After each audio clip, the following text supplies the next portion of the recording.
सहनावतु सहनौ भुनक्तु सह वीर्यं करवावहै तेजस्विनावधीतमस्तु मा विद्विषावहै। ॐ शान्ति शान्ति शान्तिः। ॐ पूर्णमदः पूर्णमिदं पूर्णात् पूर्णमुदच्यते पूर्णस्य पूर्णमादाय पूर्णमेवावशिष्यते। ॐ शान्ति शान्ति शान्तिः।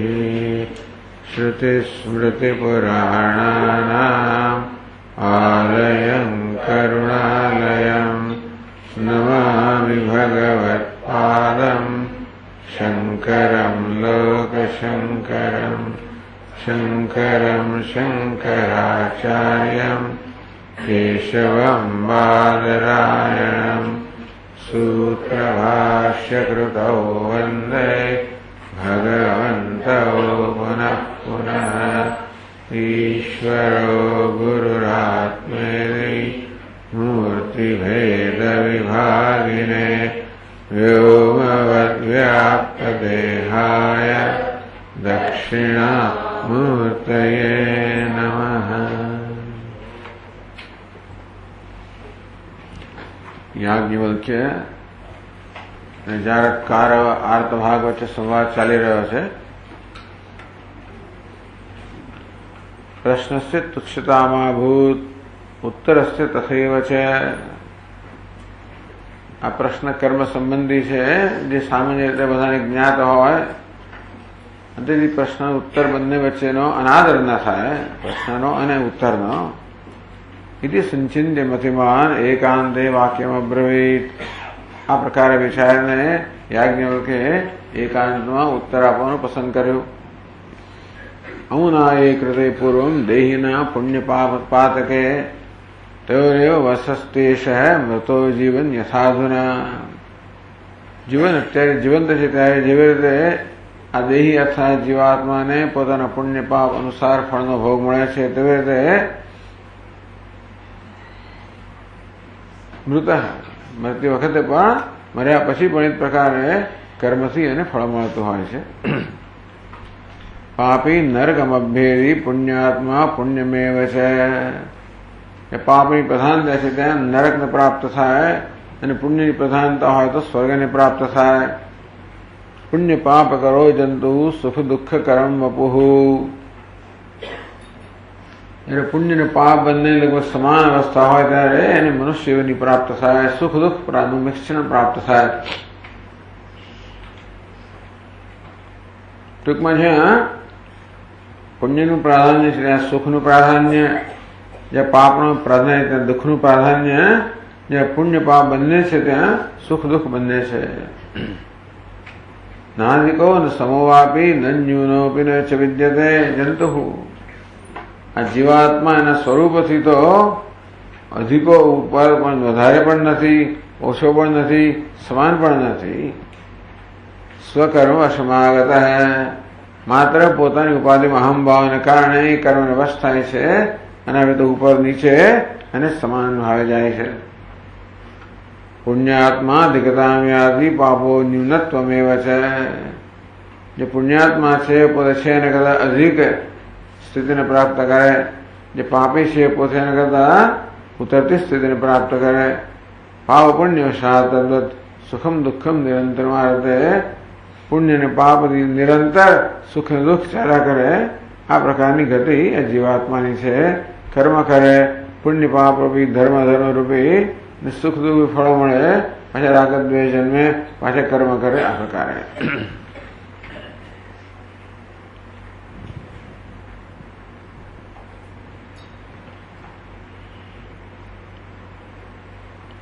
તો પુણ્ય કોને કહેવાય, પાપ કોને કહેવાય?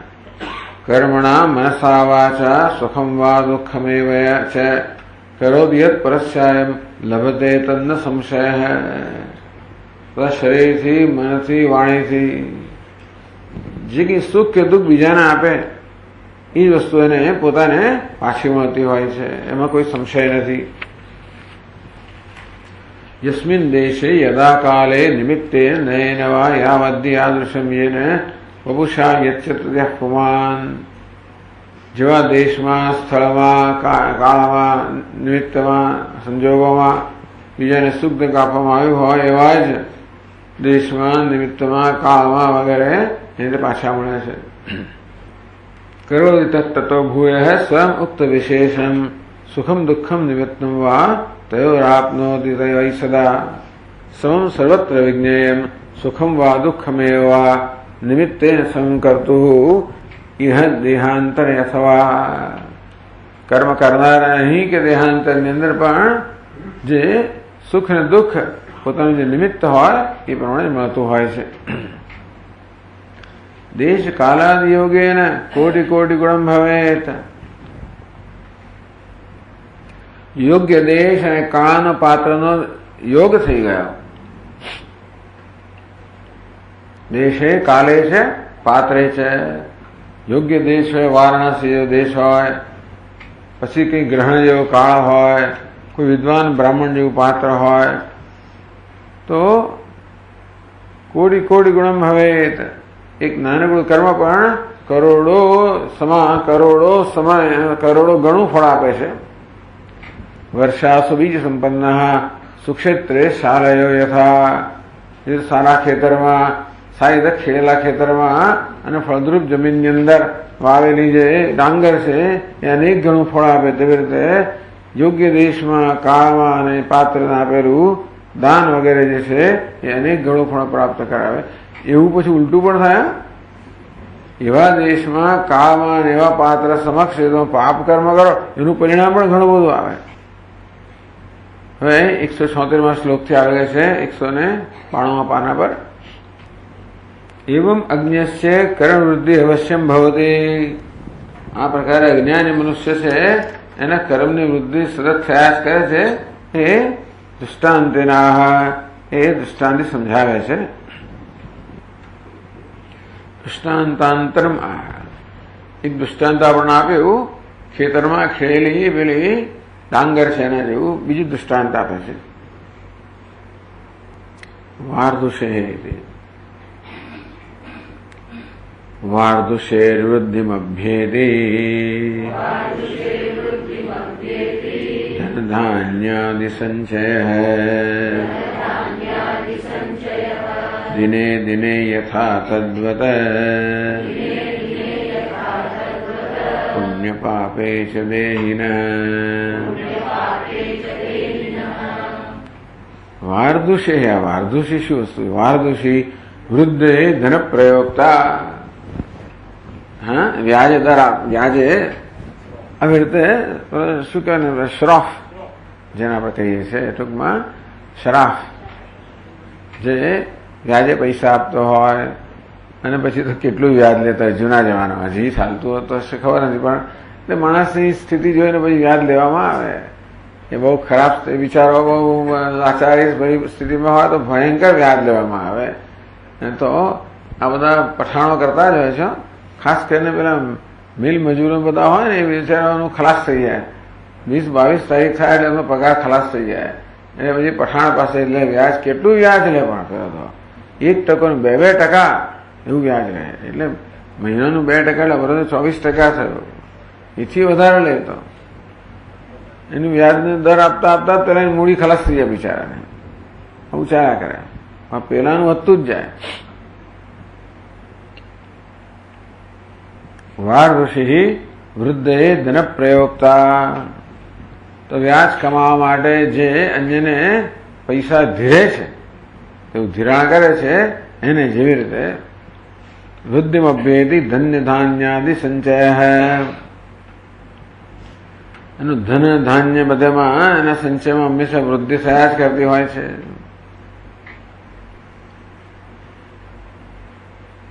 દિને દિને યથા, દિવસે દિવસે. તો વ્યાજે પૈસા આપનારની ધન ધાન્યમાં દિવસે દિવસે વૃદ્ધિ થતી જાય તેવી રીતે તદ્વત પુણ્ય પાપે છે દેહીન, તેવી રીતે દેહી અર્થાત દેહમાં અભિમાન ધરાવનાર જે છે અને પુણ્ય પાપમાં રોજ રોજ વૃદ્ધિ થતી જાય છે. રોજ દેહાભિમાન જ આમ મુખ્ય વસ્તુ છે. દેહમાં અભિમાનને કારણે કર્તૃત્વ બુદ્ધિ હોય, ભોક્તૃત્વ બુદ્ધિ હોય, એનાથી કર્મ કરવામાં આવે એટલે પછી રાગ દ્વેષ પુરસ્સર કર્મ કરવામાં આવે તો સમજી લેવાનું. નિષ્કામ ભાવે કર્મ કરવામાં આવે તો વૃદ્ધિ ન થાય, પણ દેહી એટલે દેહમાં અભિમાન ધરાવનાર, તેથી અહંકાર મમકાર ધરાવનાર, રાગદ્વેષ ધરાવનાર જે કર્મ કરતો હોય એ મહદ અંશે રાગદ્વેષથી પ્રેરાઈને થતા હોય, એનામાં રાગદ્વેષ જન્માવે, એમ કે કર્મમાં વૃદ્ધિ થતી જાય છે. કર્મ અનુષ્ઠાનાનંતરમ સૂક્ષ્મભાવં ગતસ્યાપિ કર્મણઃ મહાફલારંભે દૃષ્ટાંતમાં. કર્મ અનુષ્ઠાનાનંતરમ, કર્મનું અનુષ્ઠાન કર્યા પછી જે કર્મફળ છે એ અપૂર્વ એટલે બહુ સૂક્ષ્મ રૂપમાં હોય છે. જે કંઈ કર્મ આપણે કરીએ એમાં એ પુણ્ય ધર્મ છે કે અધર્મ છે એ પરથી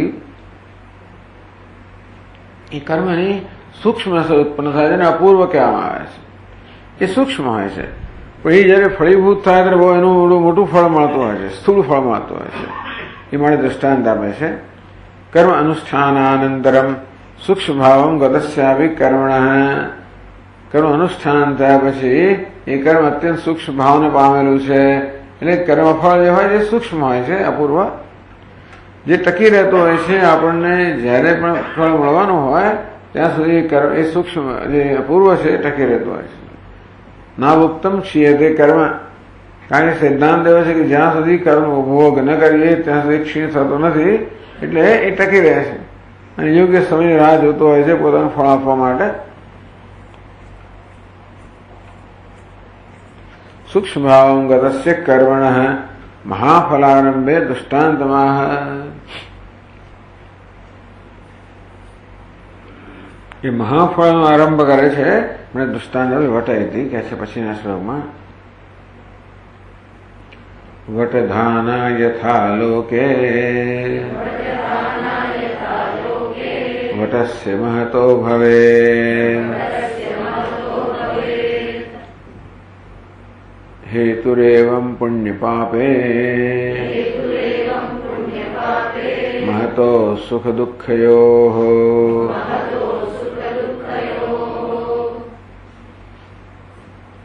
ટૂંકમાં નાનકડું કર્મ કરો તો પણ આનું પરિણામ કેવું મોટું આવી શકે છે એ માટે અહીંયા સમજાવે છે.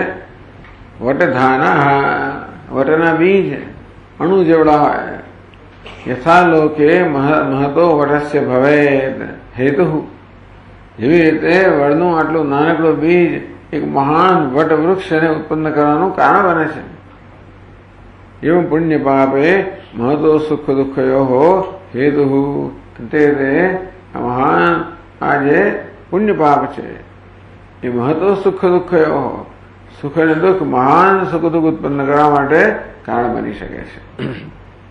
કઈ જગ્યાએ પાપ કરવામાં આવ્યું છે એવા કોઈ પવિત્ર સ્થળે પવિત્ર વ્યક્તિની હાજરીમાં પવિત્ર સમયે એવું પાપ કરવામાં આવે તો એનું વળી પરિણામ અનેક ઘણું હોય અને પછી બીજા સમય પરિણામ ઓછું વધતું હોય. એ પ્રકારે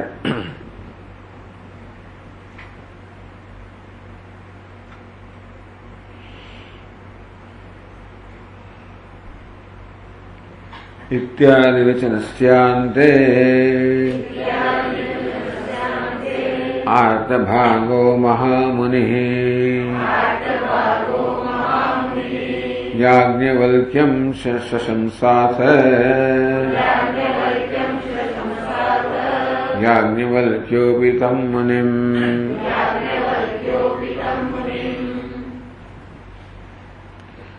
ઇત્યાદિ વચનસ્ય અંતે, આ પ્રકારે યાજ્ઞવલ્કે આર્ધભાગને આ પ્રકારે સમજાવ્યું, કર્મનો સિદ્ધાંત સમજાવ્યો. બસ આ જ રહસ્ય એમનું હતું.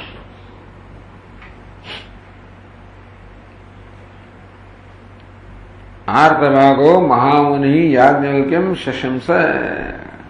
આર્તભાગ જે મહામુનિ છે સ્વયં એમણે યાજ્ઞવલ્ક્યની પ્રશંસા કરી કે ઓહો શું સુંદર ઉત્તર આપ્યો. અને યાજ્ઞવલ્ક્ય પિતમ મુનિ શશંસ, અને યાજ્ઞવલ્ક્ય પણ એ મુનિની પ્રશંસા કરી. કેવો સુંદર પ્રશ્ન પૂછ્યો અને એનો ઉત્તર કેવી સરળ રીતે સમજી ગયા. બંને રીતે આવો પ્રશ્ન પૂછવા માટે અને ઉત્તર આપ્યા પછી ઉત્તર સમજવા માટે યાજ્ઞવલ્ક્યે આર્તભાગને પણ પ્રશંસા કરી. આર્તભાગે સુંદર ઉત્તર આપવા માટે યાજ્ઞવલ્ક્યની પ્રશંસા કરી.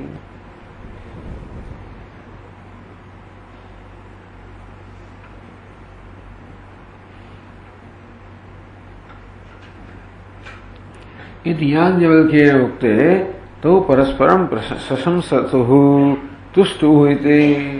આ પ્રકારે યાજ્ઞવલ્ક્યે જયારે આર્તભાગનો ઉત્તર આવે ત્યારે એમણે પરસ્પર એકબીજાની પ્રશંસા કરી. આ બહુ સુંદર વસ્તુ છે. એટલે આમ ખેલદેલી છે. અહીંયા આગળ આર્તભાગને એવું નથી કે મારા પ્રશ્ન ઉત્તર આપ્યો હોય એટલે પછી હું નીચો થઈ ગયો, હલકો થઈ ગયો, હીન થઈ ગયો, એવું નથી. એને પણ ખેલદેલીથી યાજ્ઞવલ્ક્યે પ્રશંસા કરી કે ભાઈ તમારી વિદ્વત્તા ખરી પ્રશંસનીય છે. તો યાજ્ઞવલ્ક્યે સામેથી પ્રશંસા કરી. તારો પ્રશ્ન ઉત્તર પણ પ્રશ્ન પણ પ્રશંસનીય છે, તમારી સમજ પણ પ્રશંસનીય છે.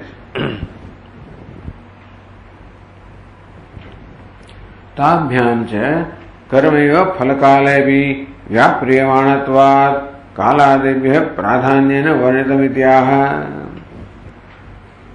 જો જ્યારે કશી વસ્તુ બને ત્યારે ઘણા કારણ હોય છે. કર્મિક કારણ હોય, પ્રકૃતિ, દેશ, કાળ, ઈશ્વર, બધા સામાન્ય કારણો પણ હોય છે. તો ઘણા બધા કારણો છે. તેમાંથી તાભ્યામ તે કર્મૈવ ફલકાલે બી વ્યાપ્રિયમાણત્વાत्. પણ કર્મ એવું છે જે ફળ સમયે પણ હોય છે. કર્મ એવું છે કે જે પૂર્વના રૂપની અંદર ફળ મળે ત્યાં સુધી વિદ્યમાન હોય છે. એટલે ત્યાં સુધીનો વ્યાપાર હોય છે, ત્યાં સુધી એની વૃત્તિ હોય છે. કાલાદિભ્ય પ્રાધાન્ય વર્ણિત કાળ પણ હોય છે, દેશ પણ બધી જગ્યાએ હોય છે. આ દેશ, કાળ, ઈશ્વર વગેરે કેવા છે? સાધારણ કારણ છે, બધે હાજર હોય છે. પણ કર્મ કેવું છે? આ સાધારણ કારણ છે. એટલે ફળનો નિશ્ચય કરવા માટે દેશ, કાળ વગેરે કંઈક થોડો ભાગ ભજવતા હશે. મુખ્યત્વે ફળનો નિર્ણય કરવા માટે કોણ ભાગ ભજવે છે? કર્મ જ ભજવે છે. માટે જ કાળ પ્રાધાન્ય વર્ણિત. એટલા માટે કાળ કરતા પણ કર્મ પ્રધાન છે એ પ્રકારે વર્ણન કરવામાં આવ્યું. પ્રશ્નોત્તરાભ્યામ.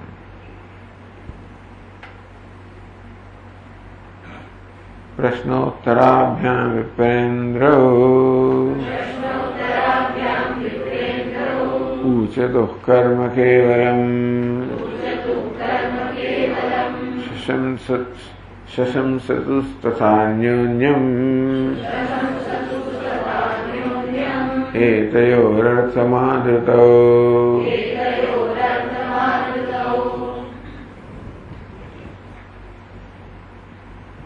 प्रश्नोत्तराभ्याम विप्रेन्द्र બંને ઉત્તમ વિપ્રો, બ્રાહ્મણો, ઋષિઓ. પ્રશ્નોત્તરાભ્યામ કેવલમ કર્મ શશંસતુ. આ પ્રકારે પ્રશ્ન ઉત્તર મળે. આ બંને મુનિઓએ કેવળ કર્મની પ્રશંસા કરી. અન્યોન્યમ એ પ્રકારે એકબીજાની પણ પ્રશંસા કરી. એ તેઓ અસમાદૃતૌ. એ તેઓ પ્રશ્નોત્તરયો અર્થ વિષયમ આદરતૌ.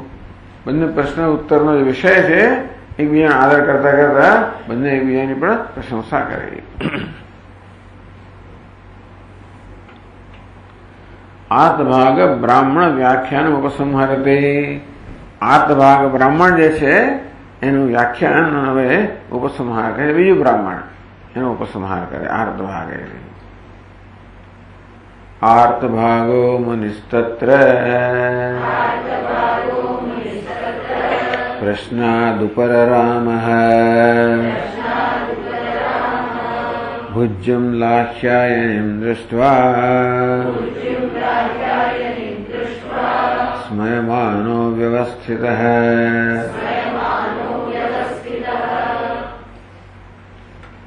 આર્તભાગો મુનિસ્તત્ર પ્રશ્નાત ઉપરરામ પોતાના પ્રશ્નનો સંતોષકારક ઉત્તર મળવાના કારણે આર્ત ભાગે જોયું કે યાજ્ઞવલ્ક્ય તો જાણે છે, પોતે જાણે છે, આ જાણે છે, બસ એટલે ભાઈ પ્રશ્ન પૂછવાનો અર્થ રહ્યો નહીં. હવે અંતેથી પ્રશ્નાત ઉપરરામ, પ્રશ્નમાંથી નિવૃત્ત થઈ ગયો, શાંત થઈ ગયો. બધા એકબીજાને પછી ખો આપે છે એવું લાગે છે. બુદ્ધ્યુમ લાખ્યાયની દૃષ્ટવા, પછી એને લાખ્યાયની બુદ્ધ્યુ સમક્ષ તરફ જોયું. સ્મયમાનો વ્યવસ્થિત પોતે આ વાક સ્મિત કરતા કરતા લાખ્યાયની બુદ્ધ્યુ સામે જોયે છે કે ભાઈ કંઈક એ પણ હવે પ્રશ્ન પૂછે, એને પ્રેરણા આપે છે કે તું પૂછ ભાઈ, અમારું તો કામ, અમે તો બધા અમારી પરીક્ષા તો લેવાઈ ગઈ. યાજ્ઞવલ્ક્ય મતલબ આ લોકોની પરીક્ષા લેવાઈ રહી છે એક પછી એક.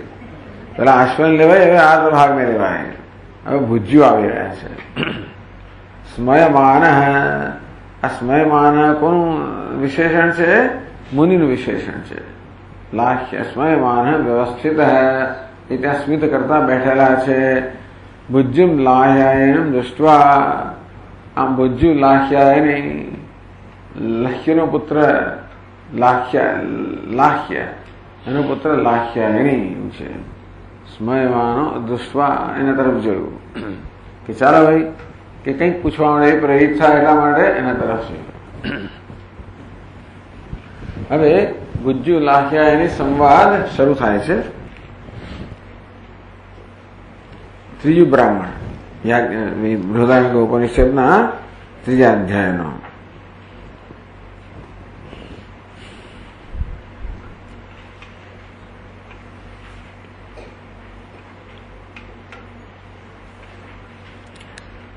હૈનમ ભુજ્યુઃ લાખ્યાયનિઃ પપ્રચ્છ યાજ્ઞવલ્ક્યેતિ હોવાચ મદ્રેષુ ચરકાઃ પર્યવ્રજામ તે પતંચલસ્ય કાપ્યસ્ય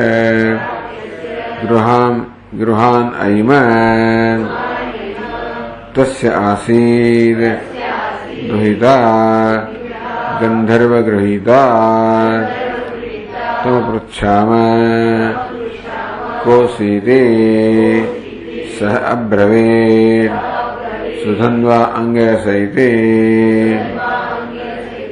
તમ યદા લોકાનામ અંતાન અપૃચ્છામ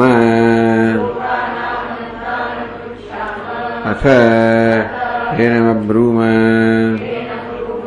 ક્વ પારીક્ષિતાઃ અભવन् તે ક્વ પારીક્ષિતા અભવन् સત્વા પૃચ્છામિ યાજ્ઞવલ્ક્ય ક્વ પારીક્ષિતા અભવन् તે.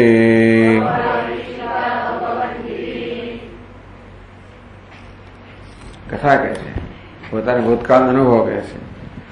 સૈનમ ભુજ્યુ લાસ્યાયની પપ્રચ્છ, આર્તભાગ જ્યારે કારવ શાંત થઈ ગયો હતા ત્યાર પછી ભુજ્યુ લાસ્યાયની એ છે એને પૂછ્યું. તો લાખ્યનો દીકરો લાસ્યાયની યાજ્ઞવલ્ક્ય હે યાજ્ઞવલ્ક્ય હો આ છે. તરત યાજ્ઞવલ્ક્ય ઉત્તર આપ્યો. તો યાજ્ઞવલ્ક્ય ઈતિ હોસારી, યાજ્ઞવલ્ક્ય એમ કહીને યાજ્ઞવલ્ક્યને સંબોધન કર્યું અને પ્રશ્ન પૂછ્યો. એને કહે છે મદ્રેષુ ચરકાઃ પરિવ્રજામ, અમે ચરક થઈને, ચરકનો અર્થ છે બટોક બ્રહ્મચારી અધ્વર્યું થઈને, ચરકનો અર્થ આગળ અધ્વર્યું થઈને એટલે વિદ્યાર્થી તરીકે મદ્ર દેશની અંદર અમે પર્યટન કરી રહ્યા હતા. કે કોઈ જમાનામાં અમે વિદ્યાર્થી રૂપમાં મદ્ર દેશમાં પર્યટન કરી રહ્યા છે ભિક્ષા વગેરે માટે.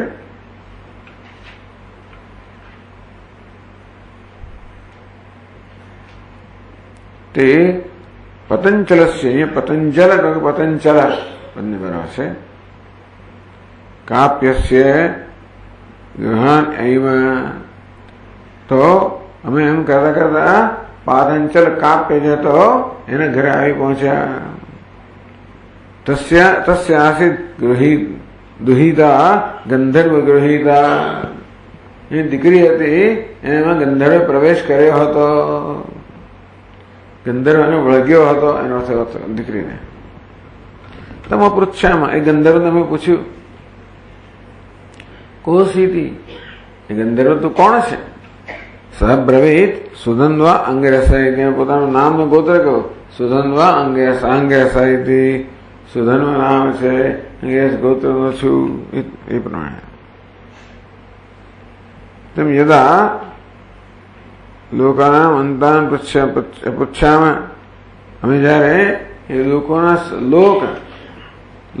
સ્વરૂપ, ભૂર્ભુવ સ્વ આ બધા લોક છે, આ લોકના સ્વરૂપ વિશે પૂછ્યું. અંતરમાંથી સ્વરૂપ એવો કરવામાં આવે છે. તો એમ અબ્રુમાં ત્યારે કહ્યું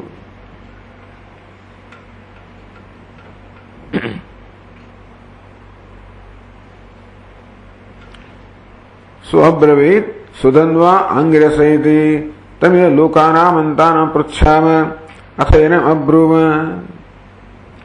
પછી અમે એ ગંધર્વને પૂછ્યું કે ભાઈ આ લોક છે, એનો અંત, એનું સ્વરૂપ શું છે?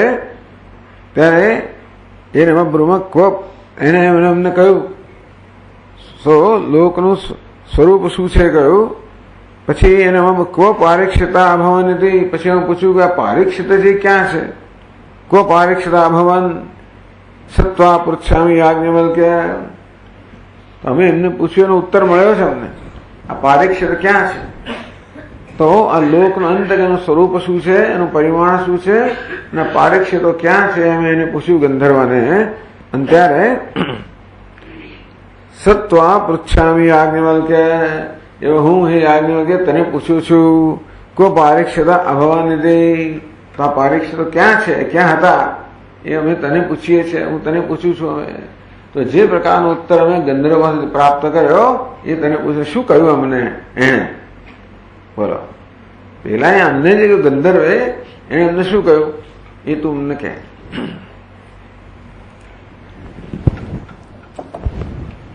હવે કહે છે 193 પાના પર, અથ પૂર્વવર્ણિત કર્મફલોત્કર્ષ અવધિ પ્રતિપાદકસ્ય ભુજ્યુ પ્રશ્નોત્તરરૂપસ્ય તૃતીય બ્રાહ્મણસ્ય કંડિકાદ્વયાત્મકસ્ય અર્થમ દર્શયતિ. પૂર્વવર્ણિત કર્મ, આગળ કર્મને વર્ણન કરવામાં આવ્યું, એનું ઉત્કર્ષ અવધિ. આ કર્મ છે એનું ઉત્કર્ષ એ અવધિ. ટૂંકમાં કર્મ મહાન કેટલું હોઈ શકે?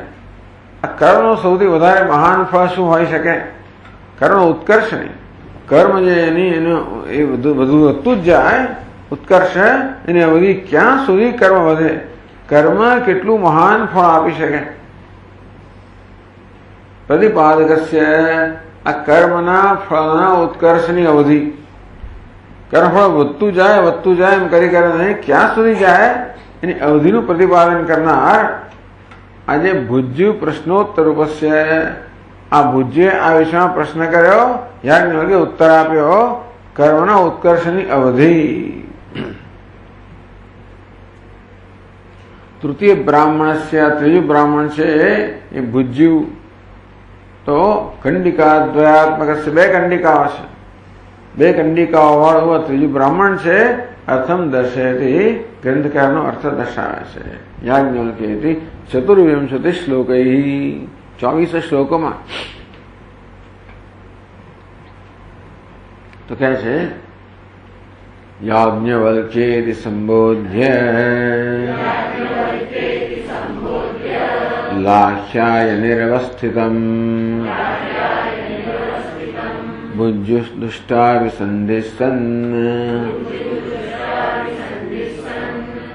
પપ્રચ્છૈનમલૌકિકમ.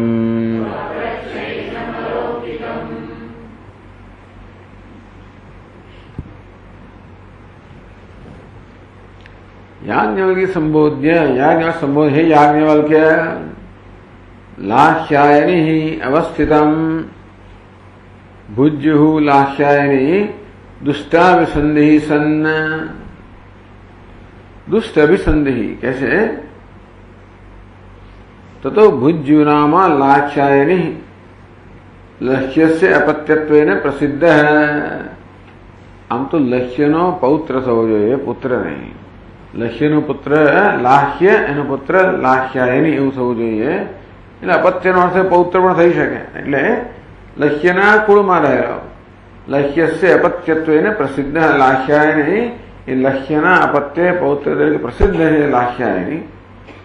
એનમ યાજ્ઞવલ્ક્યમ જીત્વા સ્થિતમ, યાજ્ઞવલ્ક્યમ જીત્વા સ્થિતમ અવસ્થિતમ.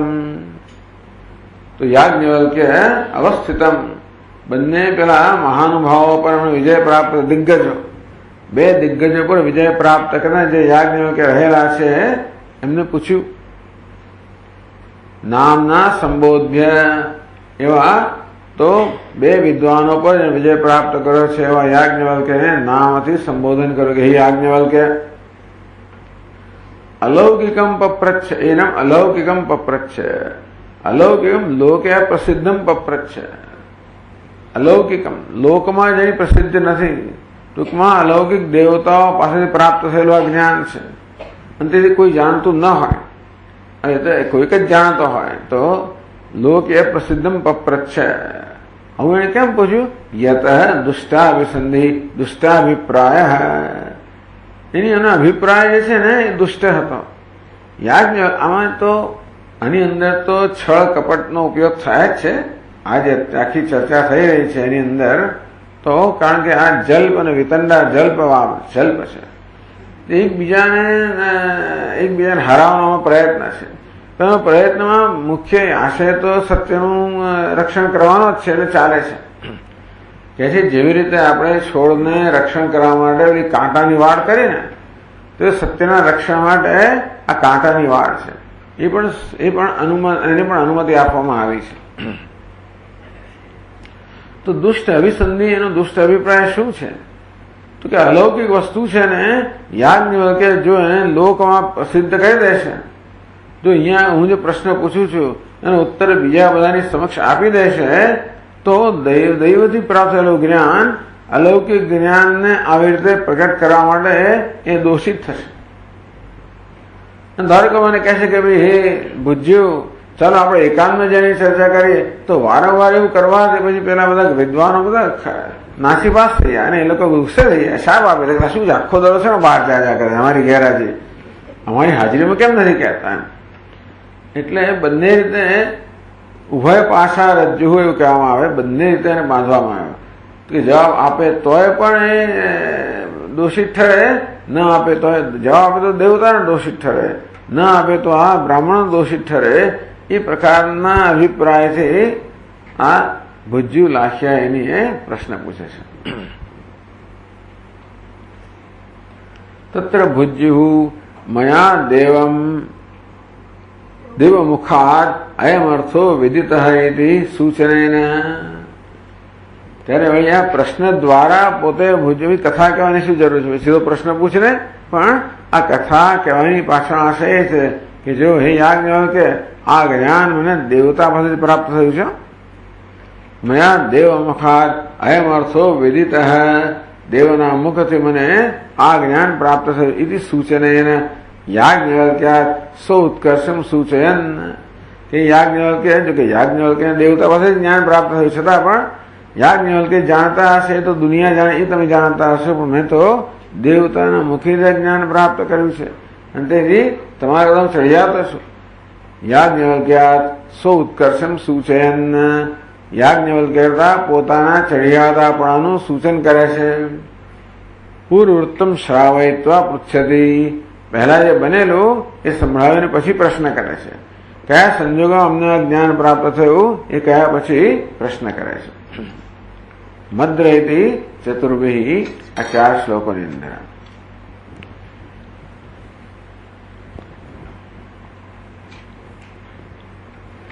મદ્રદેશ સ્થિતા પૂર્વમ વેદાધ્યયન તત્પરા पतंजलस्य काप्यस्य दृष्टवन्तो गृहेद्भुतम्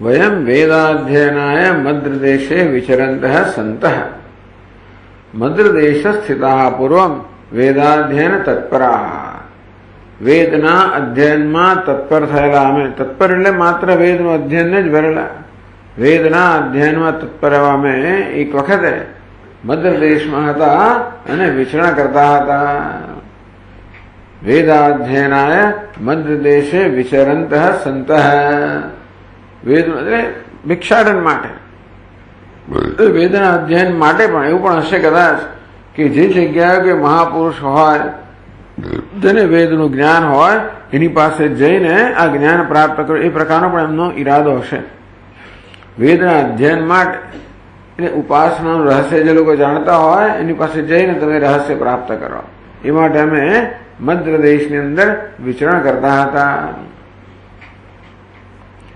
અહીંયા પતંજલ કહ્યું છે પતંચલ કહ્યું છે પતંજલ નામકસ્ય कपिगोत्रस्य विप्रवरस्य गृहे अद्भुतं दृष्टवन्तः इति दृष्टवन्तो गृहेऽद्भुतं पतंजलस्य काप्यस्य आ पतंजल कपिगोत्रનો જે છે ને કાપ્ય કહેવામાં આવ્યો તો આ પ્રકારે કપિગોત્રમાં પતંજલ જે છે એને ઘરમાં એક અદ્ભુત વસ્તુ જોઈ કે છે અદ્ભુતમ દૃષ્ટવંતઃ અદ્ભુતમ વૃત્તમ દૃષ્ટવંતઃ અમે અદ્ભુત વૃત્તાંત જોયો ત્યાં આગળ શું જોયું કે છે આગળ तस्य कन्या गृहीता भूत् गन्धर्वेणाग्निनैकदा तमपृच्छाम कोऽसीति वयं सर्वे समागताः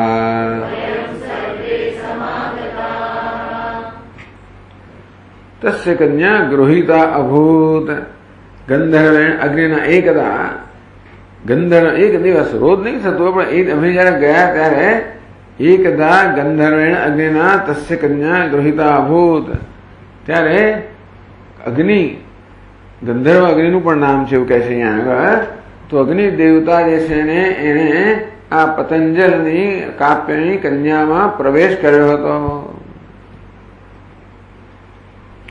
हे तस्य पतंजलस्य कन्या एकदा अग्निना उपास्य दैवतेन भूतवत् गृहीता आविष्टा भूत तो अग्नि तो कदाच उपकार कदाच अनुग्रह करने प्रवेश કર્યો હોય પણ અગ્નિના ઉપાસ્ય દૈવતેન કારણ કે આ લોકો અગ્નિ દેવતાની ઉપાસના કરી રહ્યા છે એટલે આગળ આપણે જોયું તે પ્રકારે એ છંદોગ્ય આગળમાં તો નથી જોયું પણ છંદોગ્યની અંદર કેવી રીતે અગ્નિ દેવતા પ્રસન્ન થતા હોય છે અને એને જ્ઞાન આપતા હોય છે અગ્નિના ઉપાસ્ય દૈવતેન ભૂતવત ગૃહીતા આવિષ્ટા અભૂત તો ભૂત જેવી રીતે પ્રવેશ કરે તેવી રીતે અગ્નિ દેવતાએ આ કન્યામાં પ્રવેશ કર્યો હતો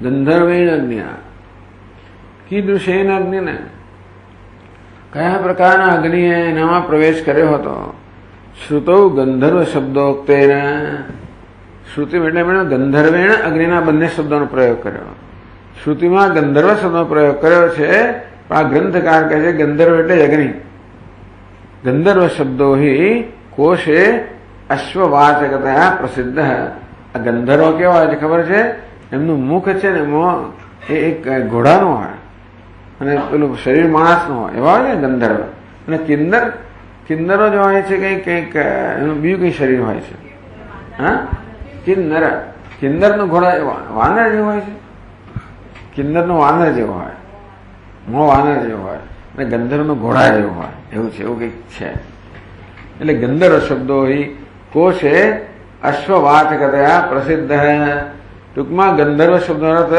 અશ્વ એવો પણ થતો હોય છે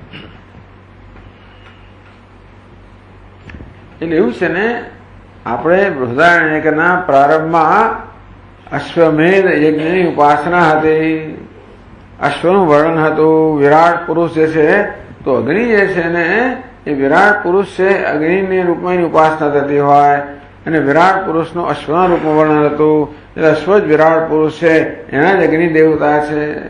એ અગ્નિ દેવતાએ એને જ ગંધર્વ કહેવામાં આવ્યા, કારણ કે એ અગ્નિ દેવતા જે છે વિરાટ છે એ અશ્વ છે, એટલે અશ્વમેધ છે. એટલે અહીંયા બધું અહીંયા બધાને જોડે છે. ગંધર્વ એટલે અગ્નિ, અગ્નિ એટલે વિરાટ, વિરાટ એટલે અશ્વ, અશ્વ એટલે અશ્વમેધ, જેની ઉપાસના આગળ કહેવામાં આવી હતી.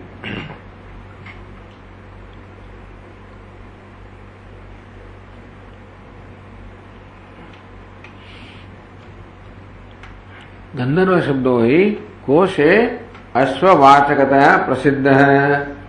अश्व समानाकारतया व्याख्यायमान उपनिषद प्रथमाध्याय वर्णिते अग्निमपि वर्तते इति भावः. अश्व समानकारतया, अश्वमेध एने जे घोड़ो छे अश्व, एना पर समग्र विराटनो એટલે સમગ્ર જગતનો અહીંયા અધ્યારોપ કરવામાં આવેલો. ઉષાવા અશ્વસ્ય મેધ્યસ્ય શિરઃ, ત્યારથી માંડીને શરૂ થયું. અશ્વમેધનું શિર છે એ ઉષા છે, એમ કરીને બધા અંગો પર ભિન્ન ભિન્ન આ વિરાટના અંગોની કલ્પના કરવામાં આવી હતી. એ પ્રકારે ઉપાસના માટે. તો વ્યાખ્યાયમાન ઉપનિષદ પ્રથમ અધ્યાય વર્ણિત, જેનું વ્યાખ્યાન થઈ રહ્યું છે એ ઉપનિષદ બૃહદારણ્યક ઉપનિષદ, એના પહેલા અધ્યાયની અંદર અશ્વ સમાનકારતયા વર્ણિતે અગ્નિ, ત્યારે અગ્નિનું વર્ણન કરવામાં આવેલું. જેને અશ્વ હોય વિરાટનું વર્ણન કરવામાં આવેલું, પણ અગ્નિ વિરાટના દેવતા છે એટલે અગ્નિનું વર્ણન કરવામાં એમ કહી શકાય. અગ્નિ હવે વર્તતે, ટૂંકમાં એટલા ગંધર્વ શબ્દ જે છે એ જેનું વર્ણન આગળ પહેલા અધ્યાયમાં કરવામાં આવ્યું એ અશ્વમેધમાં પણ એ લાગુ પડે છે. એટલે ગંધર્વ એટલે અગ્નિ એટલે અશ્વમેધ.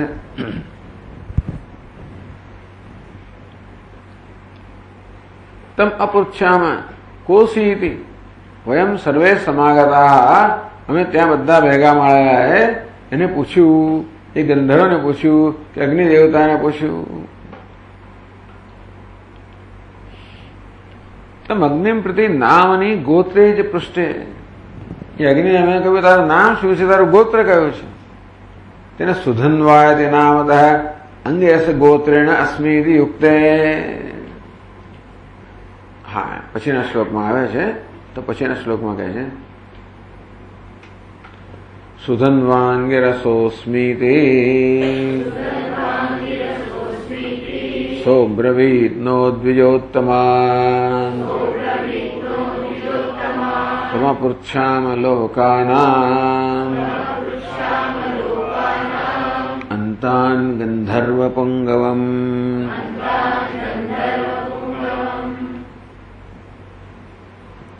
કોશીતિ વયમ સર્વે સમાગતા હતા પૃચ્છામાં, ત્યાં એકત્રિત થયેલા અમે બધા એને પૂછ્યું કે તું કોણ છે. સુધન્વા અંગિરસોસ્મિતિ, જવાબ હું સુધન્વા અંગિરસ છું. સુધન્વા એટલે નામતઃ અંગિરસ ગોત્રેણ, તો સુધનવાનું નામ છે, હું અંગિરસ ગોત્રનો છું. એ પ્રકારે એણે કહ્યું સહ બ્રવીત નો દ્વિજોત્તમાન, અમે જે દ્વિજમાં શ્રેષ્ઠ હતા એમને અગ્નિએ ગંધર્વે આ પ્રકાર ઉત્તર આપ્યો.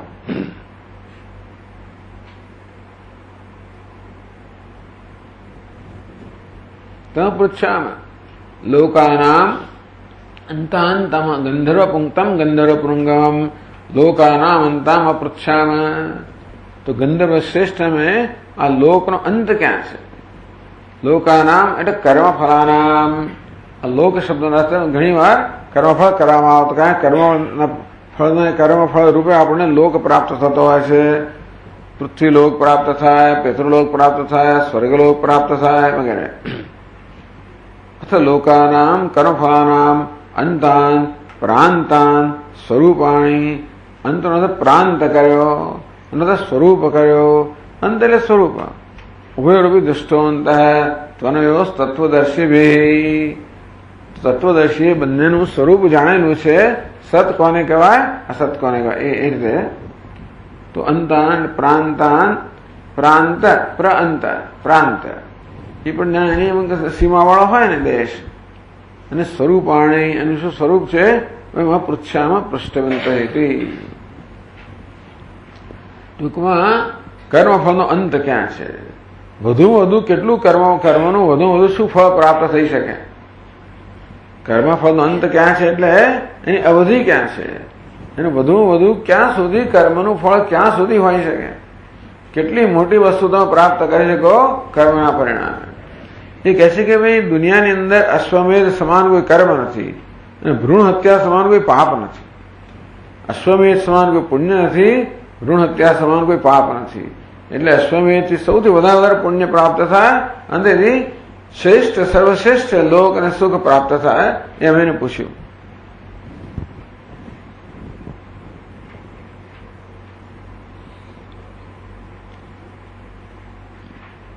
અંત પ્રાંતેન ત્રિકેનાશે સ્વરૂપેતિ મનોહરેતિ વિશ્વ. અંત શબ્દ છે પ્રાંતમાં, અંતિક અંદર, અંદર અંત એટલે અંદર પણ થાય, નાશ અંત એટલે નાશ થવો, સ્વરૂપ અંત એટલે અતિ મનોહરે અને અતિ મનોહર એવો પણ અર્થ થાય. વિશ્વમાં આવું આપ્યું છે. એટલે અમે લોક એટલે કર્મફળના અંત વિશે પૂછ્યું, કર્મફળની સર્વોત્કૃષ્ટ અવધિ વિશે પૂછ્યું.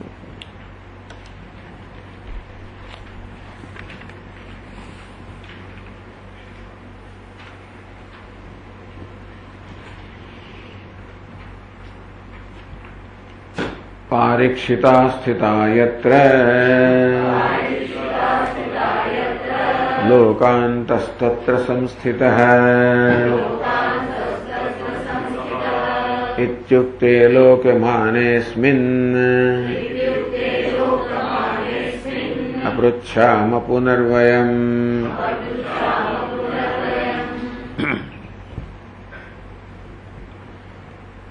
પારીક્ષિતા સ્થિતા યત્ર, પરીક્ષિતના વંશજો પારીક્ષિત કહેવાય. તો પારીક્ષિતા યત્ર સ્થિતા લોકાંત તત્ર સંસ્થિત. આ ગંધર્વ ઉત્તર આપ્યો કે લોકનો અંત કયો છે? યત્ર પારીક્ષિતા સ્થિતા. આ પારીક્ષિત એટલે ટૂંકમાં અશ્વમેધ યજ્ઞ કરનાર જે છે પરીક્ષિત કર્યો. એવું તો પરીક્ષિતના જે વંશજો હોય તે લોકો જે અશ્વમેધ કરનારા છે એ લોકો જ્યાં આગળ સ્થિત છે તે લોકનો અંત છે. ટૂંકમાં સર્વશ્રેષ્ઠ કર્મફળ છે. તેન ગંધર્વેણ ઇતિ લોકાના માને ઉક્તે ઉક્તર્તે સતી. ઇતિ ઉક્તે इति लोकानां माने उक्ते उत्तरिते सति अस्मिन् अर्थे पुनः वयं पृष्टवन्तः।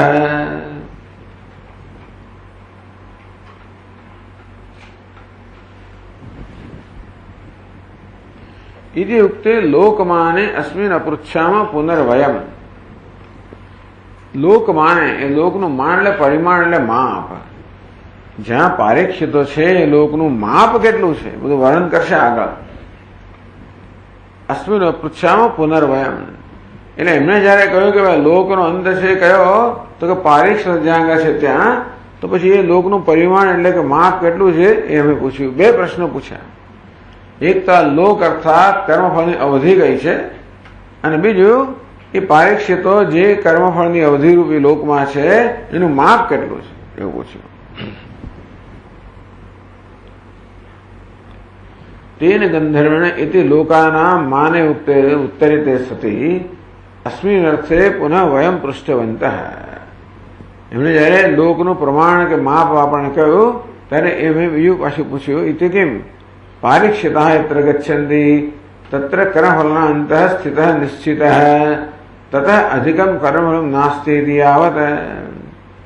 પારીક્ષિતા યત્ર ગચ્છન્તિ જ્યાં પારીક્ષિતો જાય છે તત્ર કર્મફલાનામ અંતઃ સ્થિતઃ નિશ્ચિતઃ. એ કર્મફલ અંત છે એ નિશ્ચિત થયેલું છે. તતઃ અધિકમ કર્મફલમ નાસ્તિ ઇતિ યાવત. ટૂંકમાં એથી વધીને કોઈ કર્મફળ નથી. પારીક્ષિત શું વસ્તુ? પારીક્ષિત વ્યુત્પત્તિ પદ વ્યુત્પત્તિ તો ગ્રંથકૃદેવ વક્ષ્યતિ. ગ્રંથકાર પોતે આ પારીક્ષિત શબ્દની વ્યુત્પત્તિ સમજાવે છે. એટલે ટીકા કહે છે કે હમણાં જો કે પારીક્ષિત શબ્દ આવ્યો એટલે એની વ્યુત્પત્તિ આપવી જોઈએ, પણ નથી આપતા, કારણ કે ગ્રંથકાર પોતે જે શબ્દને પછી સમજાવવાના છે, માટે અમે અત્યારે નથી આપતા.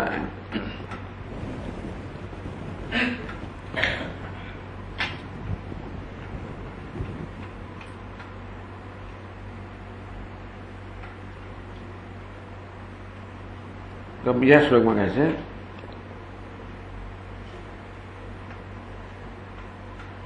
પારીક્ષિતા સ્થિતા કુત્રેતિ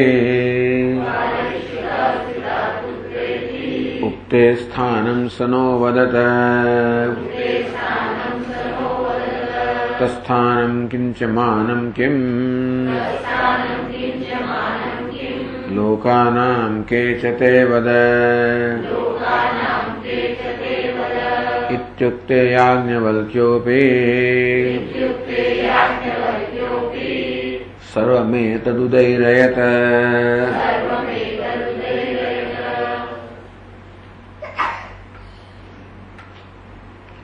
પારીક્ષિતા સ્થિતા કુત્ર, આ પારીક્ષિતો ક્યાં છે? ઇતિ ઉક્તે સ્થાનમ સહનાવદત.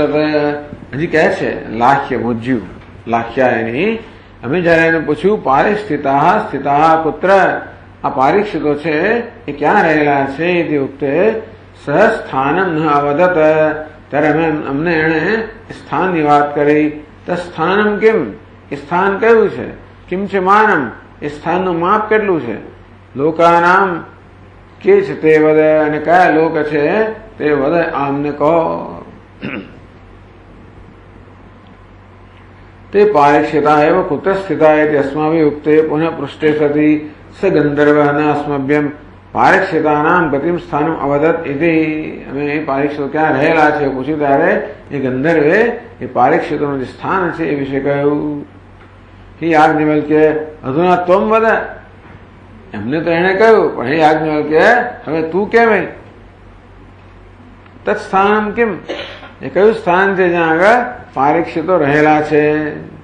તદવાંતર તવાંતર લોકાનામ માનમ કિમ, એ જે રહે એની અંદર જે લોક છે એ લોકનું પ્રમાણ કેટલું છે? તે તસ્થાન ગામિના પારીક્ષિતાચાર્ય કે કિમ સ્વરૂપા, અને પારીક્ષિતો છે એનું સ્વરૂપ શું છે? તત્સ્થાન ગામિના, એ સ્થાનને પ્રાપ્ત કરેલા પારીક્ષિતો છે એનું શું સ્વરૂપ છે? એ આટલા 3 પ્રશ્નો પૂછી નાખ્યા. તત્સ્થાનમ કેમ, માનમ કેમ, કે છે તે, એ સ્થાન કયું જ્યાં એ લોકો છે? માનમ એનું પ્રમાણ માપ કેટલું? કે છે તેને જે છે એ કોણ છે? એનું સ્વરૂપ શું છે? કિમ સ્વરૂપા તે વદ, હે યાજ્ઞવલ્ક્ય એ અમને કહો. ઇતિ ઉક્તે યાજ્ઞવલ્ક્ય ભાઈ સ્વરમેતત ઉદયરયત. આ પ્રકારે યાજ્ઞવલ્ક્યને પૂછવામાં આવે, યાજ્ઞવલ્ક્ય પણ એ બધાનો ઉત્તર આપ્યો. કે ટીકાકાર ઇતિ ઉક્ત ઇત્થમ પૃષ્ઠે સતી, આ પ્રકારે ઇતિ ઉક્તે ઇત્થમ પૃષ્ઠે સતી એતત સર્વ યાજ્ઞવલ્ક્ય ઉદયરયત. આ પ્રકારે એને પ્રશ્નો પૂછ્યો તો અમે એને જે પ્રશ્નો પૂછેલા એ પ્રશ્ન અત્યારે અમે તને પૂછીએ છીએ. અમે જે દેવતાને પ્રશ્ન પૂછેલા તને પૂછીએ છીએ, તું તમને કે એને શું ઉત્તર આપ્યો?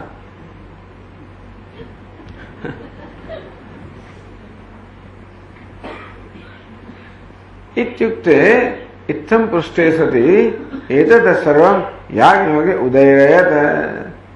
संक्षेपेण विस्तरेण उक्तवान इत्यर्थः. उदयरयत સંક્ષેપમાં અને વિસ્તારમાં બંને રીતે યાજ્ઞવલ્ક્યે ઉત્તર આપ્યો. એટલે સભામાં કઈ કઈ જાતના પ્રશ્નો પૂછાઈ શકે છે, તમને કેવા ટ્રેપ કરવામાં આવે, કેવા ફસાવવામાં આવે, જાત જાત બધા દેખતા પાછું. અને એની પછી કેવી એની જે ઠેકડી ઉડાડવામાં આવે કે પોતાની જાતના તો મોટો બ્રહ્મિષ્ઠ કહે છે અને આ તો આવડત ખબર તો છે નહીં. હા, એટલા માટે દરેક વિદ્વાન એમને કોઈને કોઈ તો ફસાવવાનો પ્રયત્ન કરે છે, જેથી એને એવી રીતે પ્રશ્ન પૂછે કે ઉત્તર આપે તોય તકલીફ પડે, ના આપે તોય તકલીફ પડે, વગેરે વગેરે.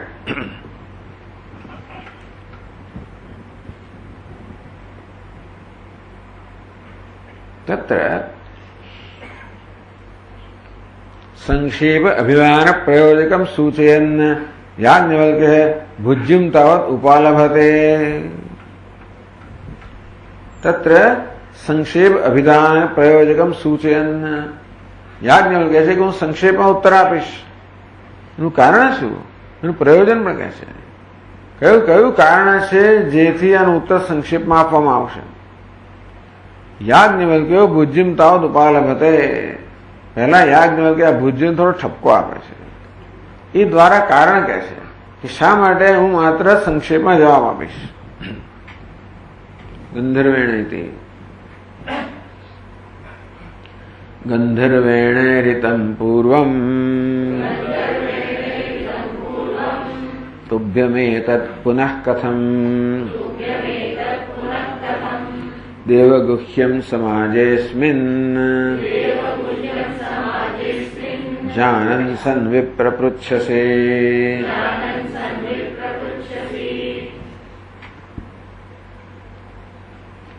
ગંધર્વેણ ઈડિતમ પૂર્વમ, જે તને ગંધર્વે કહ્યું તત એતત પુનઃ કથમ દેવ એ દેવગુહ્યમ, એ દેવતાએ જે કહ્યું એ તો ખરેખર ગુહ્ય છે, અર્થાત એ તો છુપાવા યોગ્ય છે.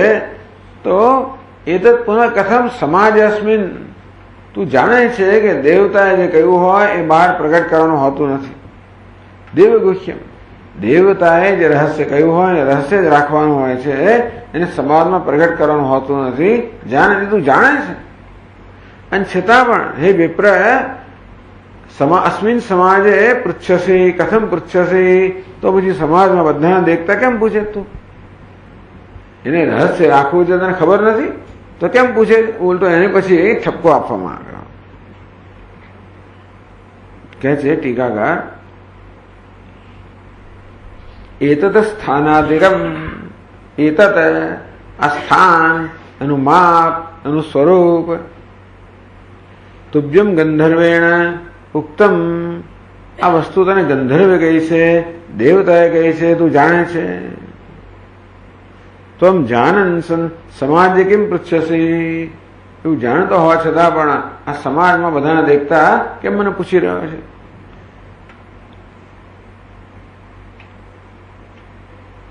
સમાજ અસ્ય પ્રશ્ન અયુક્ત, આ પ્રશ્ન જે છે આ સમાજની અંદર અયોગ્ય છે. કેમ?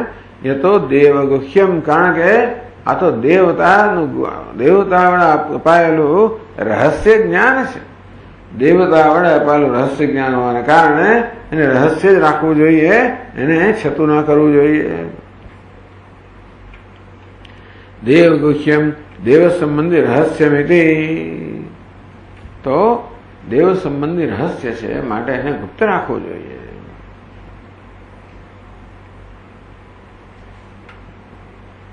તથા ગુહ્યત્વ સંરક્ષણાય જ સંક્ષેપેણ અધુના વદામી.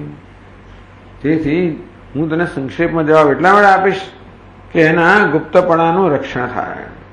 આ દેવથી અપાયેલો ઉપદેશ છે, એ રહસ્ય છે, એ રહસ્ય જ રહેવું જોઈએ, એને ગુપ્ત રાખવું જોઈએ. અને તેથી હું તને સંક્ષેપમાં ઉત્તર આપીશ જેથી ગુપ્ત રહે.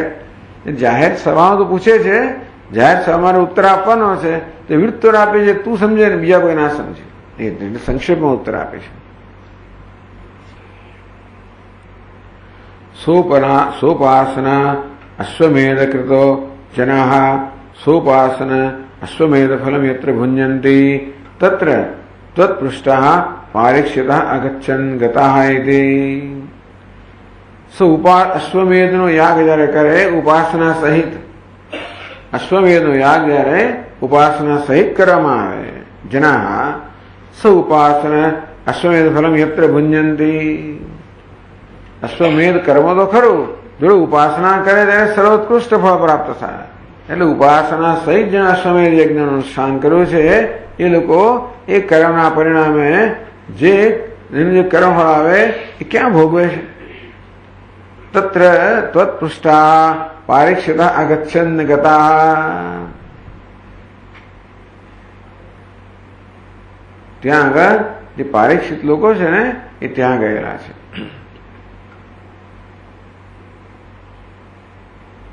હા, પછીનો શ્લોક પણ આવી ગયો નહીં. હા, સમાજस्य प्रश्नो अयुक्तः तो देवगुह्यम देव तथा च ज्ञातत्वम देहगुह्यत्वम च विस्तरणेन अनभिधाने निमित्तमिति भावः. तथा च ज्ञातत्वम देहगुह्यत्वम च, ટૂંકમાં આ તો દેવતાનું રહસ્ય છે અને એ પ્રકારે જાણવામાં આવ્યું છે, માટે હું તને સંક્ષેપમાં કહીશ, વિસ્તારથી નહીં કહું. સંક્ષેપમાં કહેવાનું કારણ કયું કે આ તો દેવતાઓનું રહસ્ય હોવાના કારણે ગુપ્ત રાખવા યોગ્ય છે અને માટે હું તને સંક્ષેપમાં કહીશ.